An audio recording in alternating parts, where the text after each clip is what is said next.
The guest they never invited stayed anyway. The old Carrington estate had been abandoned for decades, standing at the edge of the town like a shadow from a forgotten past. When Joanna and Mark bought it, people said they were brave or foolish. The house came cheap, sure, but everyone in town knew the stories. Strange noises, disappearing tenants, and whispers about something that refused to leave. Joanna dismissed it as small-town superstition. She was an architect, a practical woman who saw the house as a chance to create her dream home. Mark was a history buff, excited by the prospect of uncovering the estate's secrets. "This place just needs some love," Joanna said, running her hand over the banister on their first night in the house. The wood was scarred but solid, its craftsmanship a testament to another era. Mark nodded, his grin widening. "And maybe a coat of paint. It's perfect, Joe. I can feel it." The first week was uneventful. The couple busied themselves cleaning, unpacking, and making plans for renovations. But on the 8th night, Joanna woke to a sound. It was faint at first, like a distant shuffle. She sat up in bed, straining to listen. "Mark," she whispered, nudging him awake. He groaned, rubbing his eyes. "What is it?" "Do you hear that?" He sat up, frowning. The noise came again, soft footsteps, deliberate and slow, moving through the hallway just outside their bedroom door. Mark grabbed the baseball bat he kept by the bed and motioned for Joanna to stay put. "Probably an animal," he whispered, though he didn't sound convinced. Joanna waited, her heart pounding, as Mark crept into the hallway. "Hello?" he called out, his voice steady. The footsteps stopped. Mark flicked on the hallway light, the yellow glow spilling into the room. He checked every corner, every shadow, but there was nothing there. "No one's here," he said, returning to the bedroom. "Probably just the house settling." Joanna nodded, though her unease lingered. The noises continued over the next few days. Footsteps in the hallway, a faint knock on the walls, doors creaking open and closed when no one was there. "Old houses make noise," Mark said one morning as they sipped coffee in the kitchen. Joanna nodded, though she wasn't so sure. Later that day, while sorting through boxes in the attic, she found something that made her stomach turn. It was a photograph, faded and yellowed with age. A family stood in front of the estate, a man, a woman, and 2 children. But it wasn't the family that unsettled her. It was the figure in the background. In the shadow of the porch stood a woman in a black dress, her face obscured. Joanna might not have noticed her, if not for the faint smudge of red near her neck, a slash of color that looked disturbingly like blood. She showed it to Mark that night. "Creepy," he said, studying the photograph. "Maybe she was a servant, or just someone passing by when they took the picture?" Joanna frowned. "Why's her face hidden?" Mark shrugged, tucking the photo into a folder of other estate documents. "Don't overthink it. People love to make old photos seem scarier than they are." Joanna nodded but didn't argue. That night she woke again to the sound of footsteps. But this time, they weren't in the hallway. They were inside the room. Her breath caught in her throat as she stared into the darkness. The air felt heavy, the faint scent of roses tickling her nose. "Joe?" Mark murmured beside her, groggy but awake. Before she could answer, the footsteps stopped, and then a voice, software whispering, right beside her ear. "You don't belong here." Joanna screamed, fumbling for the bedside lamp. The light flooded the room, but there was no one there. Mark jumped out of bed, grabbing the bat. "What happened?"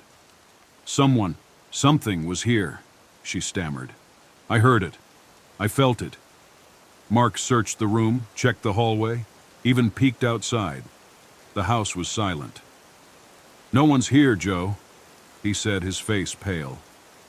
Joanna wrapped her arms around herself, her skin crawling. I'm not imagining this, Mark. I believe you, he said, though his voice wavered. Over the next few days, the activity escalated. Doors slammed shut without warning. Objects moved from where they were left.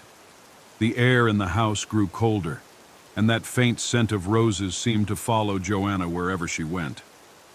One night, while sorting through the documents they'd found in the attic, Joanna came across an old letter. The handwriting was neat, but hurried, the ink smudged in places. It was from a woman named Margaret Carrington, dated over a century ago. To whoever reads this, it began, know that this house is not safe. My family is gone, taken by something that should never have been here. She will not leave no matter how we plead. If you are wise, you will do what we could not. Leave and never return.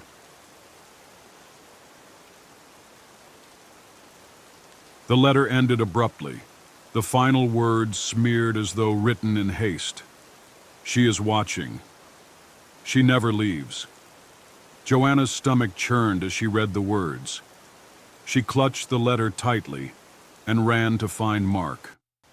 Before she reached the kitchen, the lights flickered and went out. The house plunged into darkness, and for a moment, everything was silent. Then came the voice again, soft and insidious, echoing from everywhere and nowhere. This is my home. Joanna backed into the wall, her breath coming in shallow gasps. Mark, she screamed. From the darkness, a figure emerged, a woman in black, her face still obscured, her body flickering like a shadow. Mark burst into the room, flashlight in hand. The beam landed on the figure, but it didn't disappear. Instead, it turned toward him, its voice dripping with malice. You shouldn't have invited me, it hissed. Joanna's scream was the last sound to fill the house before the door to the room slammed shut.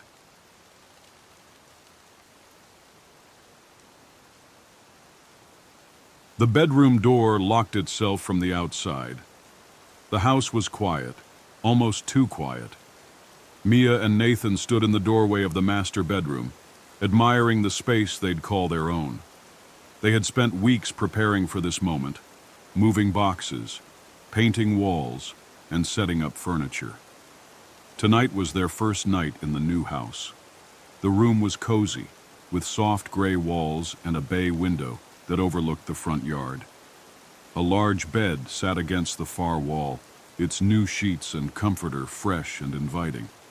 A vintage dresser they'd found at an estate sale completed the space, along with a mirror that hung above it. It feels peaceful, Mia said, setting her hands on her hips.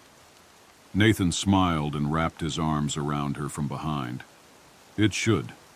We've worked our butts off to make it perfect. Mia leaned into him, her smile faltering slightly. It just feels so quiet. Almost too quiet, you know. Nathan laughed. That's because we don't have nosy neighbors on every side like at the apartment. Welcome to country living. She laughed nervously, brushing off the lingering unease. Right. Quiet is good. As the evening turned to night, they settled into bed, exhausted but content. The dim light from the bedside lamp cast soft shadows across the room, and the faint sound of crickets chirping outside was the only noise. Nathan was asleep within minutes, his steady breathing filling the space. Mia, however, lay awake, staring at the ceiling. It wasn't that she wasn't tired, she was, but something felt off. The silence wasn't peaceful, it was oppressive, the kind of quiet that felt unnatural, like it was hiding something.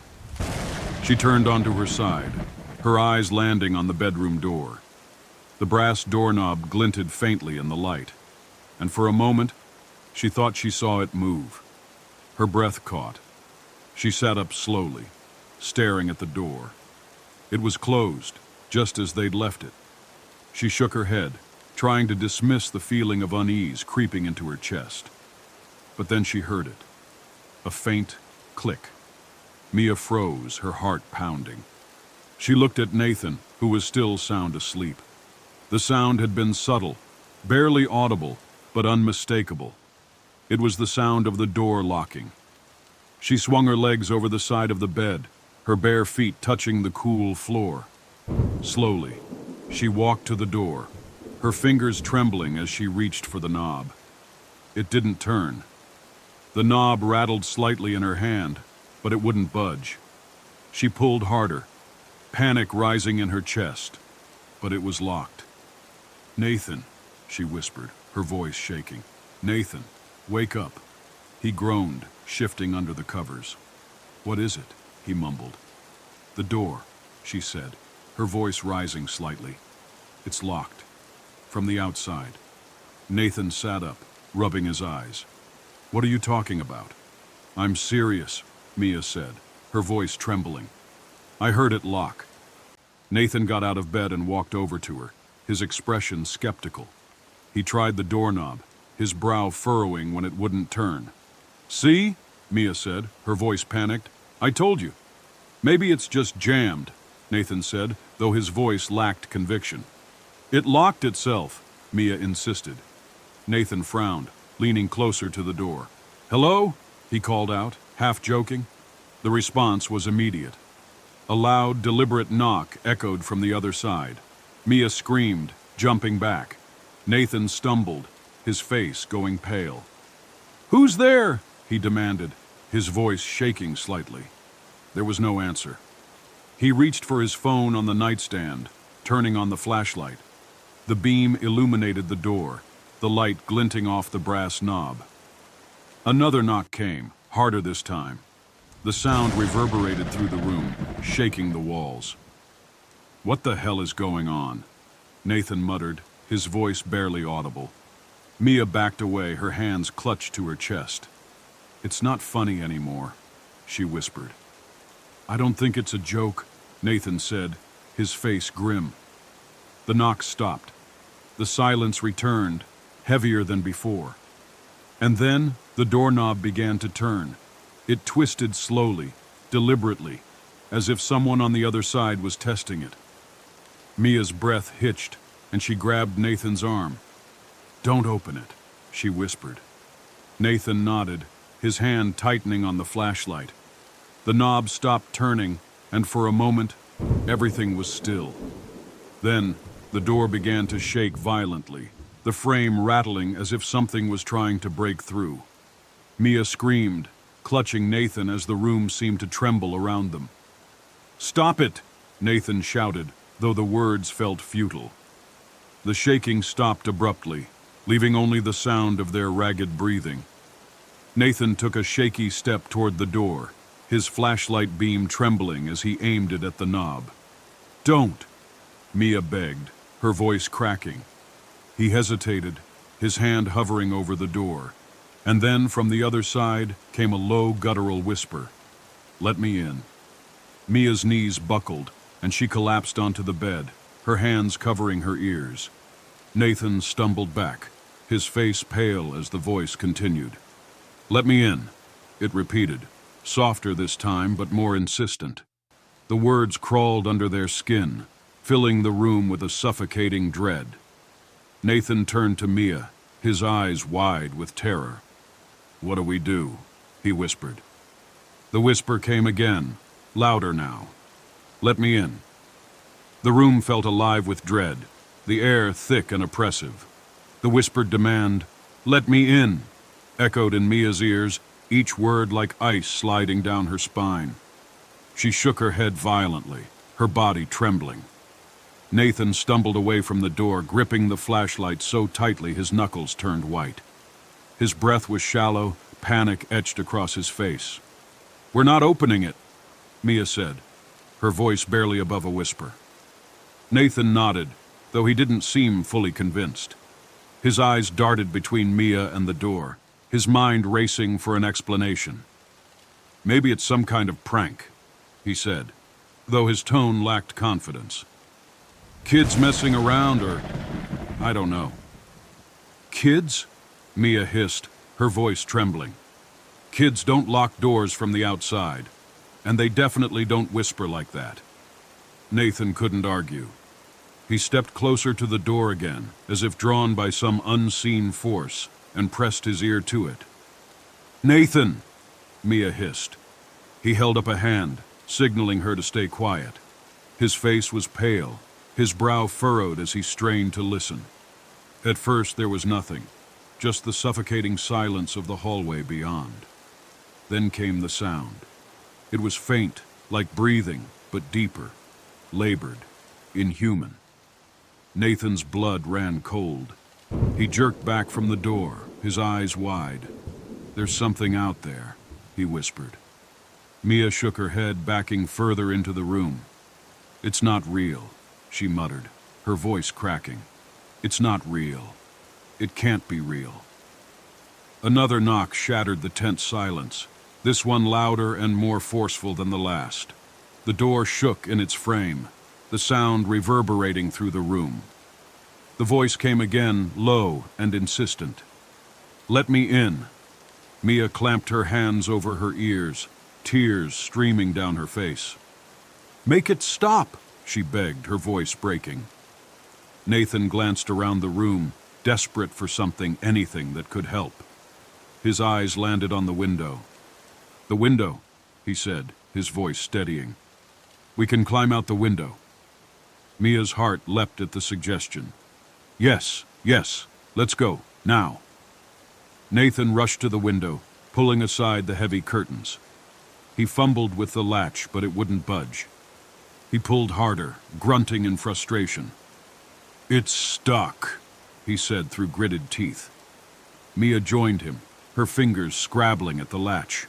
"No, no, no!" she cried, yanking with all her strength. The window refused to move. It was as if it had been sealed shut. Another knock came, this one so powerful that the dresser rattled against the wall. The voice followed, louder now, almost taunting. "Let me in." Mia spun around, her back pressed against the window. "Why is this happening?" she sobbed. Nathan shook his head, stepping away from the door. "I don't know," he said, his voice hollow. The door began to shake again, the knob rattling violently. The whispers turned to low growls, guttural and menacing, filling the room with an oppressive weight. Nathan grabbed a heavy lamp from the nightstand, holding it like a weapon. "Stay behind me," he said, his voice trembling. Mia nodded, though she could barely stand. The rattling stopped abruptly, and for a moment the room was silent. Then came the scraping, a slow, deliberate sound, like nails dragging down the other side of the door. It was rhythmic, methodical, as though the thing on the other side was savoring every moment. Mia's knees buckled, and she sank onto the bed, her hands clutched to her chest. "This can't be happening," she whispered. Nathan's grip on the lamp tightened as he took a step toward the door. "Whatever you are," he said, his voice wavering, "you're not coming in." The scraping stopped. For a moment there was nothing but the sound of their ragged breathing. And then, without warning, the bedroom lights flickered and went out, plunging the room into darkness. Mia screamed, her voice raw with terror. Nathan fumbled with the flashlight, the beam cutting through the shadows as he swept it toward the door. The knob turned, slowly, deliberately. Nathan backed away, the flashlight shaking in his hand. "Stay back," he said, though his voice was barely more than a whisper. The door creaked open, just a crack. Mia's breath hitched as she stared at the sliver of darkness beyond. There was no one there. No figure, no shadow, nothing. Just an empty hallway. But the voice came again, louder this time, echoing around the room. "I'm already inside." The flashlight beam swept across the room, landing on the mirror above the dresser. And there it was. A figure stood in the reflection, tall and gaunt, its face a void of darkness. It loomed behind Mia, its long, bony fingers reaching for her neck.